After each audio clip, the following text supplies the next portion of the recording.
on va suspendre le conseil municipal pour permettre la présentation du projet de réhabilitation de l'immeuble Saint-Charles, puisque nous avons le plaisir et l'honneur d'accueillir parmi nous l'architecte Joël Nissou, qui est missionné par la SEMPAT, qui est donc au bout.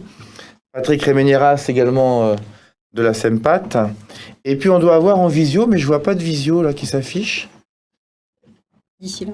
Le bureau d'études d'ici là avec Gaël. Voilà, Gaël, je vous voyais pas. Bonjour Gaël. Bonjour. Vous nous entendez? Oui, très bien. On vous entend pas fort, nous. Ah, je vais essayer de régler. Ah non, mais c'est très bien. C'est peut-être de chez nous que ça venait. Donc, bonsoir Gaël. Donc Gaël Saouz qui fait partie du bureau d'études d'ici là, qui nous accompagne, comme vous le savez, aussi dans le projet. Donc, il y aura deux présentations. Une présentation avec Joël Nissou et puis Gaël également, pour deux sujets, à la fois donc la réhabilitation de l'immeuble Saint-Charles et du permis d'aménager que nous entendons déposer.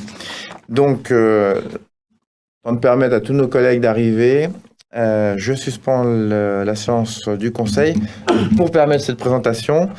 Je vais sans tarder passer la parole à Joël Nissou, donc, qui souhaite plutôt être debout, donc avec le micro par contre.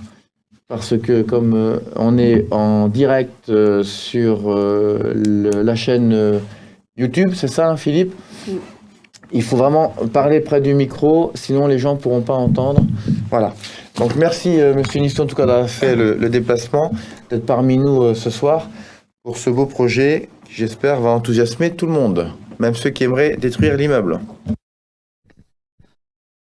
En premier lieu, merci Monsieur le maire pour cet accueil. Mesdames et messieurs, merci pour votre écoute. Avant de rentrer dans le vif du sujet, si vous le permettez, j'aimerais aborder son contexte peut-être. Alors, et peut-être aborder la technique. Voilà, ça y est. Alors ce contexte, c'est celui que nous vivons tous. C'est un contexte qui pose question, puisqu'il est fortement lié aux effets du dérèglement climatique. Et en soi, je pense qu'on ne peut pas passer à côté et que toute action d'aménagement doit en tenir compte. Alors est-il anxiogène?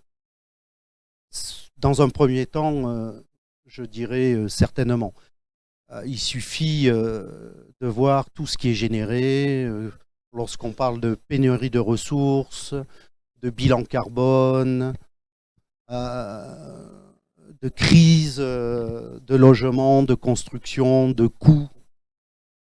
Tout ceci est fortement anxiogène, certainement.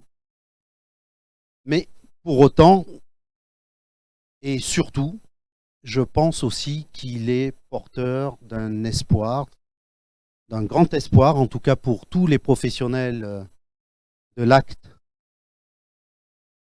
de l'aménagement. Cet espoir, c'est celui peut-être de travailler différemment, de travailler avec des notions qui sont importantes pour notre avenir et celui de nos enfants, c'est-à-dire des notions de frugalité. Pour autant, ces notions ne sont pas réductrices et je pense qu'elles peuvent être même heureuses et créatives à partir du moment où on les aborde dès l'origine de tout projet. À ce titre-là, et pour exemple, sachez que ce n'est pas moi qui le dis, c'est la vérité de demain. Dans les 10 ans à venir, la ville sera construite sur 50% de villes déjà existantes. Nous allons construire la ville sur la ville. Et en ce sens, je pense que le choix qui a été fait par mon partenaire et maître d'ouvrage, la SEMPAT 17, et je tiens à les en remercier fortement, que de s'inscrire dans cette démarche-là de frugalité heureuse en portant ce projet de requalification est un choix important et je pense en plus soutenu par une mairie qui a compris les enjeux. C'est donc pour cela qu'on s'est posé la question de réinterroger ce que pourrait être cette friche hospitalière importante, hein, plus de 10 000 mètres carrés, de travailler à... Ah, pardon. Alors je vais m'éloigner. De travailler à ce qu'elle pourrait porter, mais au sens large du terme, c'est-à-dire pas uniquement en termes de bâtiments, mais aussi en termes de sociologie sur la ville. Et bien entendu, pour cela, il a fallu qu'on trouve sa propre histoire. Alors c'est d'autant plus important qu'on est à Rochefort, une ville d'histoire s'il en est. Donc, un ancrage historique, oui. Et tout un chacun sait qu'on ne peut construire sans connaître l'avenir, sans connaître son passé. Alors ici, le passé, c'est en premier lieu le passé de la ville. La ville, c'est une ville nouvelle. Plus exactement, ce fut une ville nouvelle, créée, demandée par Louis XIV, qui était conscient de la pauvreté de ses forces navales et qui, à un moment donné, accompagné de son fidèle Colbert et techniquement de son fidèle Vauban, a décidé de créer un arsenal près de cette façade maritime, dans un lieu protégé, dans une méandre de la Charente. Donc on retrouve le dessin de cette ville sur le slide, dans sa partie gauche. Cette ville coincée entre, à l'époque, les forteresses de Vauban et la méandre de la Charente. Et puis avec un point particulier, à son extrémité nord-ouest, dans un fortin, une surface qui voit une histoire toute particulière, celle de l'ancrage hospitalier dans la ville. Alors là aussi, il y a quoi dire, puisque cette ville, je le rappelle, donc construite sur une volonté royale, a fait l'objet aussi de différentes constructions dans le secteur hospitalier jusqu'à avoir une école hospitalière pour la marine. Alors, le premier impact, il a eu lieu avec la création du premier hôpital de la marine, donc pareil, toujours 17e, puis, je rappelle, 1731, premier hôpital civil. Il y a toujours eu ce rapport entre hôpital de la marine et hôpital civil. Puis, construction au 18e de l'hôpital de la marine, fortement présent au bout du cours d'Albois. Puis, ouverture, et ça c'est important, on reverra pourquoi, d'une liaison à travers les forteresses de Vauban. Une poterne est ouverte et une porte est créée, c'est ce que vous voyez sur le slide en bas à droite, pour liaisonner ces deux hôpitaux. La notion de porte là, elle est importante puisque elle est d'ores et déjà existante, demandée par rapport au flux, technique certainement à l'époque, mais elle existe. Donc évolution de cette histoire sur le domaine hospitalier, évolution de l'hôpital civil, création d'une première maternité, pour en arriver à la notion d'hôpital-bar. Alors la notion d'hôpital-bar, elle est liée là aussi à notre histoire. Alors je dirais plutôt histoire nationale, puisque on est dans les années 60, c'est la reconstruction. Le gouvernement central décide d'implanter dans ces territoires des choses qui sont faites pour être les plus efficientes possibles dans leur domaine. Et en l'occurrence, on voit sur certains secteurs, à Rochefort, entre autres, arriver ce qu'on appelle un hôpital-bar, c'est-à-dire un hôpital qui, contrairement à l'hôpital militaire au bout d'Albois, qui a été créé avec une notion de pavillon à l'époque, des pavillons qui sont écartés pour éviter la contamination. Là, on la gère mieux. À cette époque-là, dans les années 60, on construit quelque chose qui s'inscrit dans le mouvement moderne, on peut appeler parfois aussi brutaliste, mais qui est un mouvement dont l'essence même, en termes d'architecture, est d'être le plus fonctionnel possible. Et donc là, on regroupe les différents plateaux et on a une organisation d'un hôpital qui se fait par niveau. Donc avec des choses qui sont très efficientes, des circulations verticales et différents plateaux alloués, soit une maternité, soit un bloc opératoire, etc. Je rappelle le positionnement de cet ensemble réalisé par l'architecte Marc Quentin, qui est quelqu'un qui s'inscrit justement dans ce mouvement moderne et qui a son importance, vous le verrez, parce que tout notre travail, je dois préciser à ce moment-là de la présentation, a dû s'effectuer de concert avec les services de l'État et entre autres les services de la conservation du patrimoine, et qui étaient très attachés à l'existence de cette architecture moderne, encore une fois parfois qualifiée de brutaliste, mais pas toujours à bon escient, parce que quand on la déchiffre, quand on la travaille, quand on la fouille, elle a une certaine poésie au-delà de sa fonctionnalité. Donc,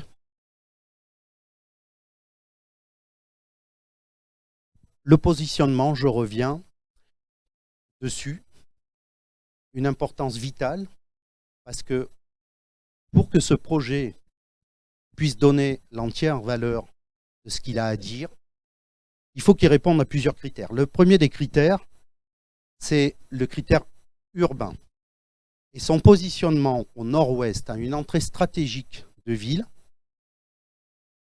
est certainement un des symboles de son importance. C'est-à-dire qu'aujourd'hui, quand vous sortez de l'autoroute, que vous avez pris, que vous arrivez, que vous êtes passé le long du port, vous rentrez par le nord de la ville et vous êtes aux portes du tissu ancien de la ville historique, et vous avez la première perspective qui vous est donnée à voir est celle de cette façade nord de cet hôpital, ancien hôpital Saint-Charles. Donc on voit bien que stratégiquement, il est quasiment l'une des premières, en tout cas l'un des premiers bâtis qui nous est donné à voir lorsqu'on arrive sur Rochefort. Son importance est d'autant plus vitale. Ce qu'on peut voir aussi, c'est qu'il a à proximité aussi d'éléments prépondérants dans les flux, les déplacements, que sont la gare, bien entendu, et puis ce boulevard urbain. Le boulevard, je parle bien entendu de l'avenue Pelletan, qui le longe et qui irrigue pour grande partie les différents secteurs de la ville. Donc on verra plus tard et je laisserai la parole, je pense, à la présentation d'ici là, que ce positionnement stratégique aussi a fait partie des revendications des services de l'État, ABF entre autres aussi, pour qu'on travaille de manière concertée, à savoir d'ici là et notre groupement, pour qu'on puisse répondre à ces enjeux urbains. Parce que réaliser la pierre angulaire d'un quartier, c'est lui donner du sens par son positionnement et lui donner un sens stratégique. Ici, on revient sur mes dires sur la porte, rappelez-vous, sur la poterne traversée déjà à l'époque entre l'hôpital militaire, que l'on voit d'ailleurs dans le schéma en haut, et l'hôpital civil. Eh ben, ça va être l'enjeu principal. L'enjeu principal de ce premier acte, celui de transformer cet hôpital-bar en porte de ville. Les schémas sont assez explicites, c'est-à-dire que nous voulons magnifier le bâtiment pour qu'il ne soit plus pris comme étant quelque chose d'opaque, mais plutôt comme quelque chose qui symbolise l'entrée sur la ville, sur son histoire, et quelque chose que l'on puisse et que l'on donne envie de traverser. Alors comment ça se traduit ? Essentiellement au rez-de-chaussée, avec au centre des surfaces existantes, et sur une hauteur qui concerne 2 à 3 niveaux à des endroits, voire jusqu'au dernier niveau pour d'autres, avec un puits de lumière. L'inscription d'une véritable continuité, en tout cas piétonne, et avec une rue centrale qui reliera le futur parvis qui se déploie sur la façade nord à un aménagement urbain très paysager. Je rappelle que sur l'ensemble de l'opération, il y aura plus d'une centaine d'arbres qui seront plantés, mais d'ici là, on vous en parlera de manière beaucoup plus précise, et reliera dans la partie sud un aménagement plus intimiste et autour duquel se développeront certainement d'autres projets. Donc, en ce sens-là, le bâtiment passe d'une notion de bar à une notion de porte. Et pour que cette porte marche, il faut qu'elle soit aussi le lieu d'activité. Alors, pour qu'il y ait de l'activité, il n'y a rien de mieux que de créer une animation à travers une mixité de programmes. Qui dit mixité de programmes dit flux, certes, parfois dissociés, mais parfois des flux qui se rencontrent et qui créent du lien social et donc l'animation recherchée. Alors pour cela, 4 programmes différents sont implantés sur les surfaces existantes. 4 programmes différents, 4 entrées différentes, 4 vécus différents, 4 flux essentiellement doux, puisque on verra la voiture est quasi proscrite, sont, comme le demande d'ailleurs, et comme sur les injonctions du PSMV, la voiture est rejetée plus en amont ou en aval du secteur. Et donc on a des flux piétons de 4 ordres qui vont se rencontrer sur ce premier plateau qui est le plateau du rez-de-chaussée. Alors les flux ils vont être liés à l'existence d'ERP. ERP, c'est des établissements recevant du public qui sont situés au niveau 1, comme le schéma vous l'indique en bas à droite. Des flux qui sont liés à l'implantation de 2 niveaux de bureaux sur les niveaux 1 et 2. Puis, sur les niveaux 3 et 4, l'existence d'une résidence étudiante. Et sur les derniers niveaux, l'existence de logements à l'accession. Donc, lorsqu'on fait ce rappel-là, on s'aperçoit que on intéresse différentes populations, différents âges. L'animation sera aussi intergénérationnelle puisque étudiants pourront être confrontés aussi peut-être à un habitat dans les derniers niveaux dans lesquels des personnes d'un certain âge pourront résider, tout autant que des actifs existeront dans les plateaux 1 et 2 voués au bureau. Donc là, quelques schémas qui illustrent ces éléments-là. Là, c'est le schéma des logements étudiants et pour finaliser, des schémas sur les appartements. Le dernier élément du triptyque de cette mutation, bien entendu, c'est l'aspect architectural à proprement dit du nouveau projet. Le sous-titre, c'est que les existants ne sont pas forcément que des contraintes, mais aussi peuvent être des lieux où l'on peut rêver, où on peut écrire un avenir. Et pour cela, il faut se donner un certain nombre de codifications. La première des codifications, elle se retrouve dans la partie la plus visible du projet, c'est-à-dire les façades.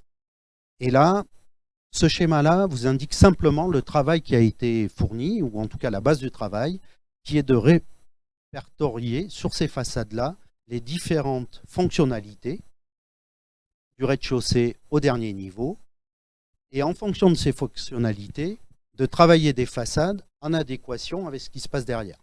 Ce qui va amener, vous le verrez, différents jeux de profondeur, de colorimétrie, de matière, qui permettront, tout en conservant l'image de l'exosquelette l'image forte de la réalisation dans les années 60, en étant respectueux de cette image forte, de lui redonner des années à vivre avec une poésie certainement, et nous l'espérons, réinterprétée. Donc je vous ai parlé des fonctionnalités. Sur ces fonctionnalités, il faut travailler aussi avec une palette de matériaux. Alors la palette de matériaux, elle se veut sciemment assez réduite pour qu'elle puisse être pérenne. Donc on réemploie pour toute la partie structure d'abord des enduits minéraux qui existaient, le béton brut qui est un élément prépondérant dans l'existence de ce bâtiment, et on y ajoute une troisième notion qui est celle d'une pierre, la pierre de Crassane, qui est la pierre endémique, on va dire, du lieu, et qui verra, on verra plus loin, nous permet de marquer de manière encore plus forte un élément important de la recomposition qui est la porte. Au-delà de ces matériaux minéraux et au-delà des parties vitrées qui vont exister grandement sur le projet, on a l'emploi de parties métalliques avec 3 couleurs dominantes. Un bleu qui rappelle peut-être aussi, alors c'est pas la même tonalité, mais un bleu qui rappelle aussi l'histoire de Rochefort. Une teinte qui est plutôt dans l'idée d'accompagner les parties vitrées. C'est la teinte des menuiseries qui sera noire, anthracite. Et puis un métal thermolaqué qui est aspect corten et qui accompagnera les éléments forts à mettre en avant des compositions architecturales de ces façades-là. Petite particularité sur ces 3 couleurs, ce sont des couleurs qui seront irisées et qui ont la particularité d'être vibrantes, changeantes en fonction des angles de luminosité qu'elles reçoivent.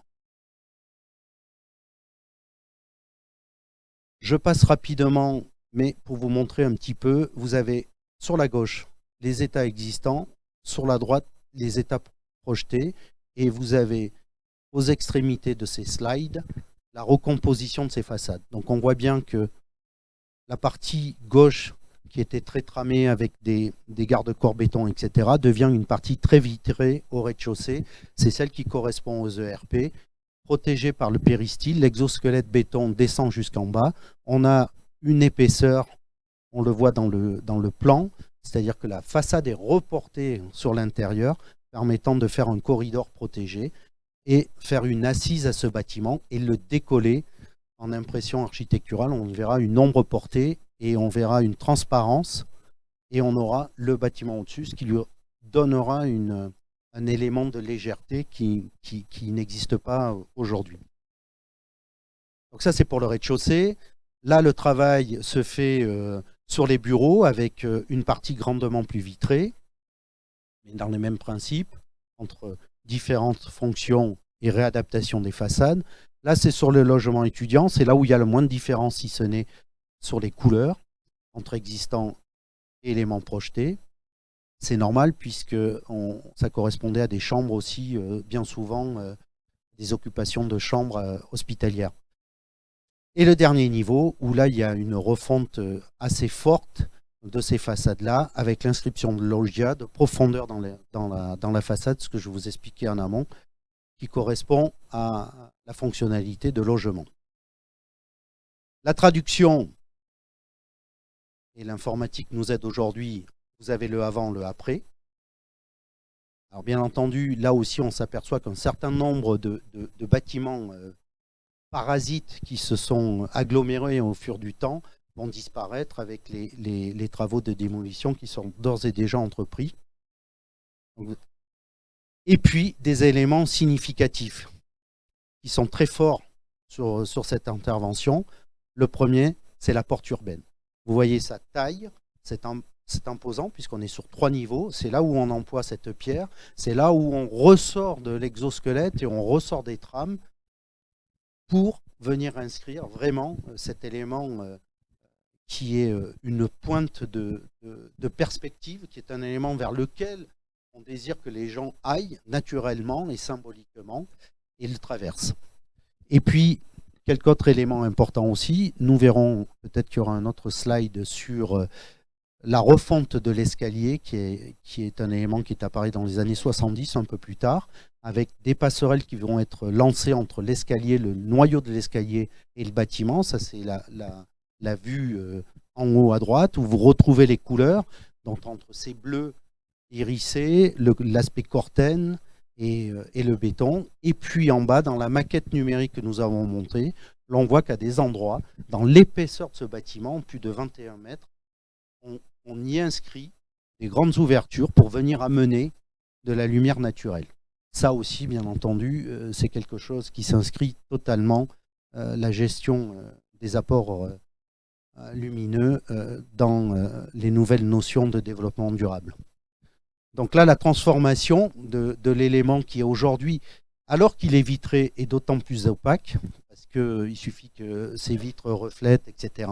Et on a aujourd'hui un élément massif qui est, demain, toute la partie vitrée vont disparaître et on va retrouver les exosquelettes et on va retrouver le dessin un peu plus dynamique et originel de ce qu'était l'élément. Et puis ce slide, on commence à voir ce qui sera donné à voir sur la façade nord, sur ce grand parvis à la fois minéral et planté, avec une gestion des eaux de ruissellement qui est amenée, tous ces éléments verts, mais ça Gaël en parlera après moi, et la perspective qui est faite sur la porte. Alors, peut-être aussi quelque chose qui parlera et que l'on va... Ah, il faudrait que je revienne en arrière, je vais peut-être... Voilà, je ne sais pas si je peux le lancer. Vu l'ampleur de ce projet et au regard de toutes les concertations, encore une fois de plus, c'est un projet qui a été mené à plusieurs mains. D'abord avec mes amis urbanistes d'ici là et paysagistes, mais aussi et surtout une multitude de réunions de travail ont été faites avec les services de l'État qui ont, dès la première entrevue, fait comprendre qu'ils voulaient être grandement présents dans l'acte de la conception. Et en ce sens, je les remercie, puisque au final, ça s'est plutôt très bien passé. Et on a travaillé de concert afin de magnifier les qualités du bâtiment originel pour que demain, ils puissent dire autre chose et que, encore une fois de plus, et comme un grand philosophe l'a déjà dit ou écrit, je crois qu'il faut féconder son passé pour enfanter son avenir. Là, c'est un peu le travail que nous avons fait en travaillant, en fécondant le bâti existant et en essayant de l'inscrire dans un avenir proche et lointain, et avec toute la résilience nécessaire à ce que nous vivons aujourd'hui. Alors là, par contre, j'ai un petit problème, c'est que c'est une maquette 3D et qu'a priori, je n'arrive pas à... Je vais demander à la technique. Théoriquement, il y a un film qui peut démarrer à ce moment-là et qui nous permettrait de traverser le bâtiment. Est-ce qu'on a le film, Philippe? Ouais. Alors après, vous n'êtes pas obligé, mais je pense que c'est... Si, c'est intéressant. Ça peut être intéressant de voir en fait cette idée de traversée qui est primordiale. Et à préciser, M. Nissou, vous avez parlé de l'ABF, de l'État. Les services de la ville ont beaucoup contribué également aux réunions. Et Régis Sevin est parmi nous, Clélie Gelé, Olivier Andros, Yannick Taché, Fabrice Sénard, Catherine Jourdi, enfin beaucoup de monde. Ouais. Et je pense qu'on a fait... oui, je crois que sur le thème de la concertation, on a été, sur ce projet-là en tout cas, grandement servi. Et je tiens à les remercier, au même titre que j'ai remercié quand même mon porteur, ce qui est la SEMPAT aussi, puisque tous ces gens-là ont travaillé à nos côtés. Et c'est vraiment aujourd'hui, on enfante quelque chose qui est un projet commun. Même si je le porte en tant qu'architecte, j'en suis très fier. je n'aurais pas certainement pu finaliser ce genre de choses sans mes équipes, mais sans ces gens-là autour. Peut-être que... Alors ça va démarrer. Ça dure pas, hein, ça dure 1 minute. Je crois, de mémoire. Donc il faut se rendre sur le slide l'avant-dernier.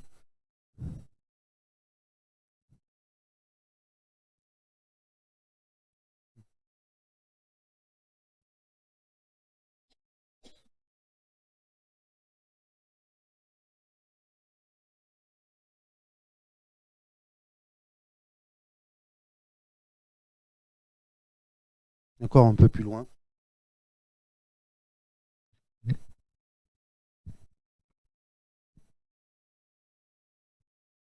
Ouais, c'est peut-être lourd.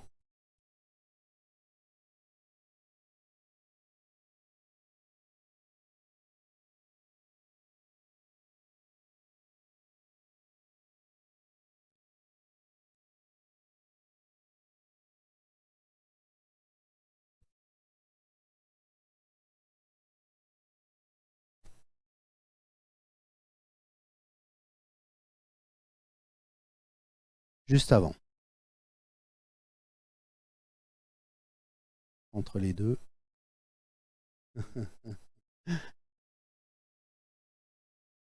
Ah. Moi, je l'ai sur la clé 3D encore, hein, puisqu'on m'a dit s'il y a un problème technique, il faut venir avec ça. Si je la retrouve.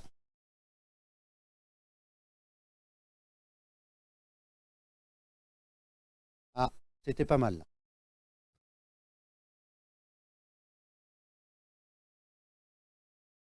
On y était presque.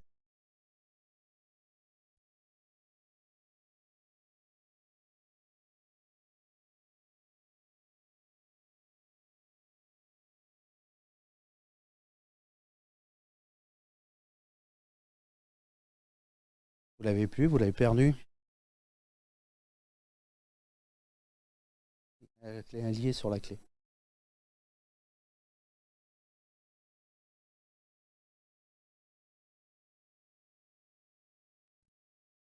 Bon. C'est juste avant ce dernier slide. Bon, sinon, on peut peut-être... Pardon? Ah, vous avez un problème avec la vidéo?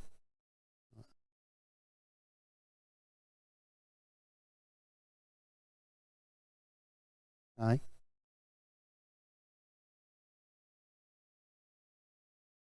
Ça a été fait sur Mac peut-être? On n'a pas les logiciels Non, compatibles non. pour l'ouvrir.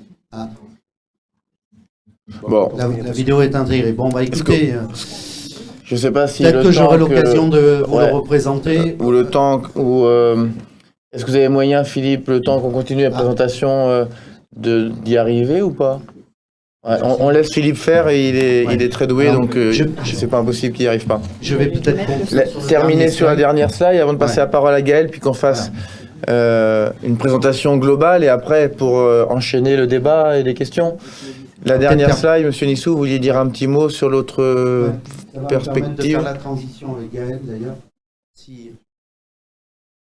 Voilà. Voilà. Perspective Alors, la dernière sud. slide, ben, vous avez terminé le cheminement, mais vous le verrez, parce que certainement que la technique se mettra en phase. Vous le verrez à travers le cheminement. Vous avez terminé le cheminement, vous avez traversé la porte et vous vous retournez. Et vous êtes au cœur d'un aménagement paysager essentiellement, qui est ce qui sera ce cœur d'îlot, un élément de fraîcheur aussi, bien entendu, un élément qui, au niveau de l'hygrométrie et des saisons, permettra de réguler un peu tout ceci et apportera ce côté qualitatif aussi au vécu. Parce que, encore une fois, ce qui a été recherché dans cette requalification, c'est aussi, bien entendu, au final, d'apporter des qualités d'usage, quels que soient les programmes qui s'y inscrivent. Et je crois que le travail de concert, et au regard de ce qui va se passer derrière cette requalification, permettra justement d'arriver à cet objectif partager avec Gaël, qui va prendre la parole, et qui est celui d'apporter le maximum de confort, le maximum de qualité d'usage. Et j'espère que pour le plus grand bien des Rochefortaises et des Rochefortais. Voilà Gaël, si tu veux peut-être intervenir. Oui, on va présenter ce futur permis d'aménager via Gaël, puisque ça fait partie des délibérations qu'on va examiner dans la foulée. Merci Monsieur Nissou pour la présentation, et on va laisser après la parole à chacun pour les questions, mais faire une présentation globale à la fois de la réhabilitation de l'immeuble bar qui devient un immeuble porte, mais on a également la volonté d'aménager les abords de cet immeuble, ce cœur d'îlot. Et là, c'est le travail accompli par le bureau d'ici là. Donc Gaël, vous avez la parole et